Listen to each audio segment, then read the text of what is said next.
Questions. Yeah, so in these interviews, when they ask me like the stuff I had done in the past, or like how I have handled a certain like conflicting situation in the past, I go into the detail, but Mm-hmm. then I notice that as I keep on talking, I start kind of exaggerating things a little bit because I can see that okay, this is gonna be more like impressive, or it's gonna be like come off better. And then I feel bad for doing that. I feel like I'm kind of lying by exaggerating these things a little bit. But then when I talk to other people, they say, "Oh, everyone does that in these kind of interviews," because this is just like they're asking question like, "Oh, how did you handle this conflicting situation where someone was like, was disagreeing with you?" So I go into how I did it, and then I start going into this thing. Oh, but if that would not have worked, I would have done this and this and this. To the other person, it feels like I have done all those things, but I know that I have not done all of that. Like I've done maybe like 80% of that, and 20% is like pure kind of just like thought coming up and me just like stating it out, and then I feel kind of bad about saying those kind of things Why do you think you feel bad about it? because it feels like I'm kind of lying, like I'm tricking them into coming off more impressive than than than maybe how I am. So is lying bad then? Yeah, I think it's the in my Okay. head I Yeah, have yeah. this idea. So that'll probably work for maybe half the interviewers, depending on how evolved they are.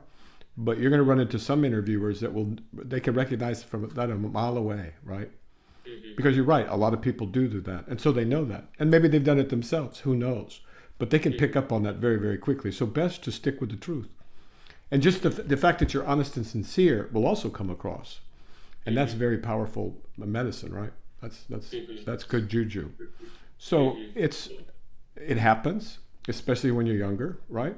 But Mm-hmm. as you get older, you'll realize that's that just kind of throws you in with everybody else, and Mm-hmm. so it's probably not a good habit to get in, Mm-hmm.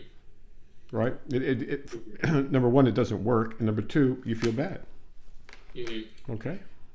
So it kind of works because the things that I'm talking about, I actually have like told other people to do that shit because I was still kind of the lead for that thing. But when I talk about it, it feels like that I have done those things Oh, myself. you mean you took credit for somebody beneath you? Of course. Well, that's Uh, the way it works. Apparently, that's how it works in corporations, and I was amazed by that. But yeah, that's it's just like when Joe Biden takes credit for the economy, mhm. or Yeah, Trump takes credit for whatever yeah. I think it's exactly that. That yeah. I guided That's a someone else. cultural problem, I think, Mhm. but it's a norm. So if you want to be like Trump or Biden, go ahead. But I personally, I think that's not a good way to go. Mhm. Okay. So yeah. So like But you feel the same way, right? that's why I feel bad about it Right, because. exactly. So it's you talking to yourself, Mhm. which is fine. That's actually closer to reality than you know. But then what would happen if I start doing what I feel is that I will get into trouble because everyone else is doing it, and if I don't do it, then I fall behind Who other are you going to get people. in trouble with? So like let's say because of this I'm not able to find a job, then have to go But see, back to India. now we're into just imagination, right? Hmm. And it could be that later, let's say the economy really tanks. What they're Hmm. really going to want is a man who's sincere and that can do the job. A man that's Hmm. honorable and upright and you know this is not all or none. I'm not trying to be a hard ass, but you're the one who brought it up because you feel bad. But the reason you feel bad is because you know something's a little bit off with that, and so you Hmm. try and avoid it. That's all. Okay, But got in it. terms of in imagination, we can create any kind of scenario you want with any kind of outcome you want, right? Hmm. And we can do the same thing we can do it with the future. We can also do it with the past. Hmm. There's a saying in psychiatry: it's never too late for a better past. Hmm. Got it. Okay. Got it. So then I think the next question comes down to this like idea that we have in Christianity, which is like confessing to the priest or something. So like for example, if I decide that that I'm not going to do it in the future. But what about the people I have lied to in the past? Should I just like go and tell everyone that I've done it, or just like forget about it and just focus on not doing it in the future? Yeah, since you're not a Catholic, I presume you're not a Catholic, right? Yeah. And you're not in a 12-step program where you're making amends. So I think you're fine. Just keep going and do better in the future. That's all. Okay. Yeah, yeah. No reason to beat yourself up. That's just ego, more ego, right? Mm-hmm. Yeah.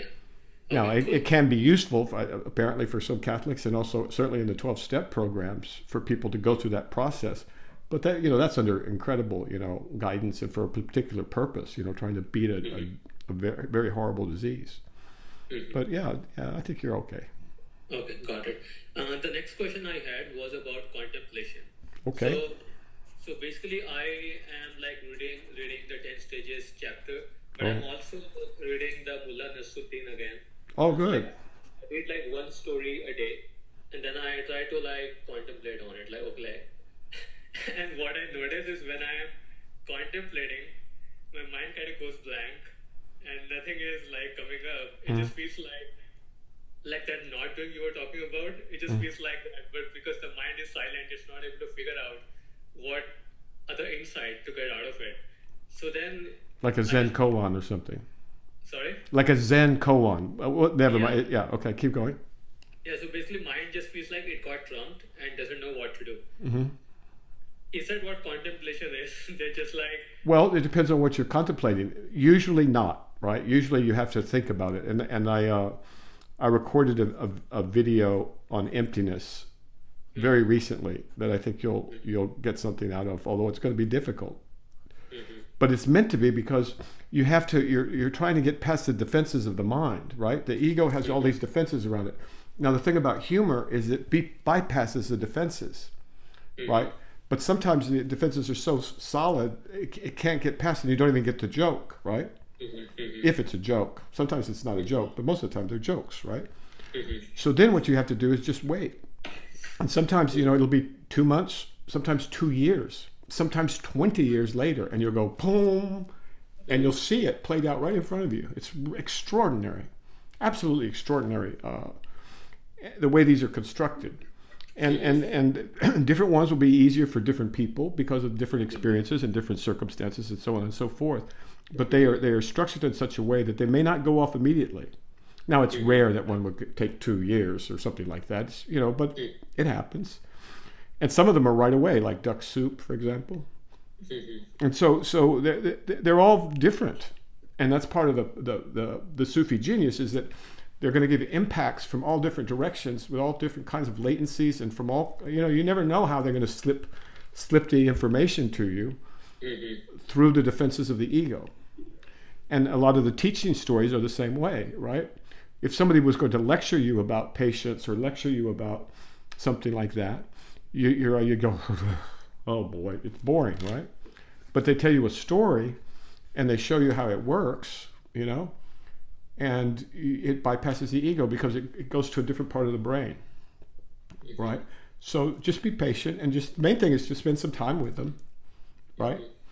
And you could probably read more than one a day, But then I think what you're saying is spend some time with it. Now, but go ahead. But let me just finish this on contemplation. But other things you have to sit down and you really have to work them out. You have to think. Okay, well here A did this to B, okay, and B is in this relationship to A. A is a teacher. B is a student. B asked A this. A did this. Then B did this, and then C came in and said something to A about B. Right? You got to sit and you got to think about it, contemplate it. Right? And that's a form of meditation also. And so that good. It's good to tease these things out. Keep going. So by contemplation, do you mean like active thinking? Sometimes, yes. And then what about other times? Then it's just absorbing it, right? Like if you're reading a sutra, right? You're not. It's too much for you to absorb, right? You've noticed that from it. It's just too much, right? Yeah. But your mind is being stretched open, and it's being introduced to things that you've never dreamt of, and it's using imagery that's for us, it's like outrageous, right? But for that, I'm not doing anything on my own. Things are happening to me. Correct. So that's another form of contemplation. Okay. That's more passive. That's what sutra is about. Okay. And so contemplation is a very broad word, just like meditation. And there's a lot of confusion around this. And so I'm glad we're having a chance to talk about it. Mm-hmm. Right? Mm-hmm. Now, So the classical meditation is just to calm the mind enough to where you can focus, where you can be in the present moment. Now you can actually study. Now you can actually learn. But if you're scattered all over the place and you're rushing around and you've got 20 things to do at once and you haven't settled your mind down, you're not going to absorb anything. It's really pretty straightforward. Okay, so far what you have mentioned is one is active thinking for contemplation. The other thing you have mentioned is just like absorbing information, and then the third thing you have mentioned is just like waiting it out, and then it will happen when it will happen. Yeah, I don't know if I'd call that contemplation, but okay. Is that all, or are there like other forms of contemplation? Oh yeah, there's many, many more forms of contemplation. And you should do it 24/7. You should be doing it in your sleep all day and in your sleep when you can. When you can. Okay. It's just a better way. It's a better way of being in the world. You're learning, right? This is a teaching. The whole world is a teaching device. The whole world is Buddha, or Atman, or whatever, and it's trying to teach you. But you can't learn if your mind is running around like a chicken with its head cut off. Can I just like do an example, very short story, and then maybe tell you like how I go by it? Maybe, sure. Go. Let's try it and see what happens. Okay, so that topic is like, see what I mean is a story, and then the story is Nadrudin was throwing handfuls of crumbs around his house. What are you doing? Someone asked him. Keeping the tigers away. But there are no tigers in these parts. That's right, effective, isn't it? So when I hear this, right, one thing that immediately hits is like, oh yeah, like it's like mind come up with these like stupid rationalization or stupid reasoning, and then this is an example on how that comes up. Also, there's humor in it, that something is very unexpected, so that brings up the humor in the story. Beyond it, now I start thinking, okay, what else is there in the story? Well, you don't have to go to the story. Now you go to the world, right? And you'll see it. For example, I see people saying, well, we have a medication that prevents colds, or it reduces colds by 20%. Here, just take this shot.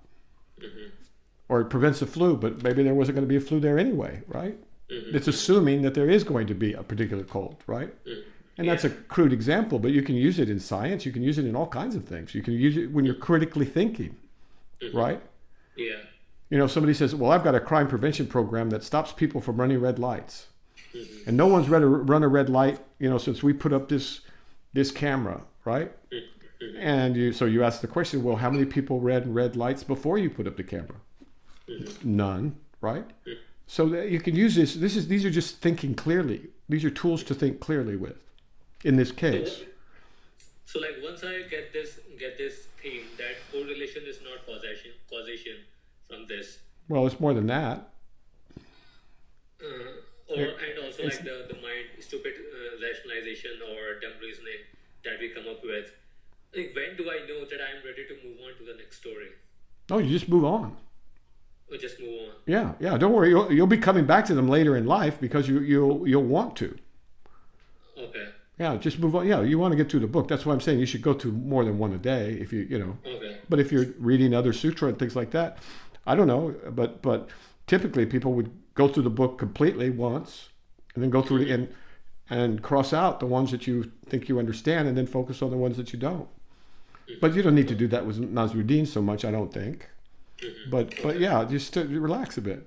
These are beautiful instruments that are fun to use. Okay, got it. Yeah, they're not exams. Yeah. Okay.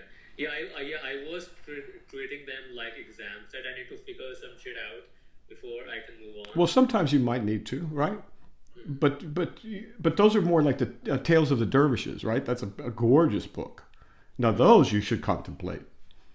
And then in the other books, there's themes for solitary contemplation. I mean, it's got a billboard right on it that says to contemplate this by yourself.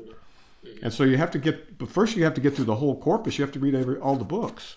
There's about 20 of them, right?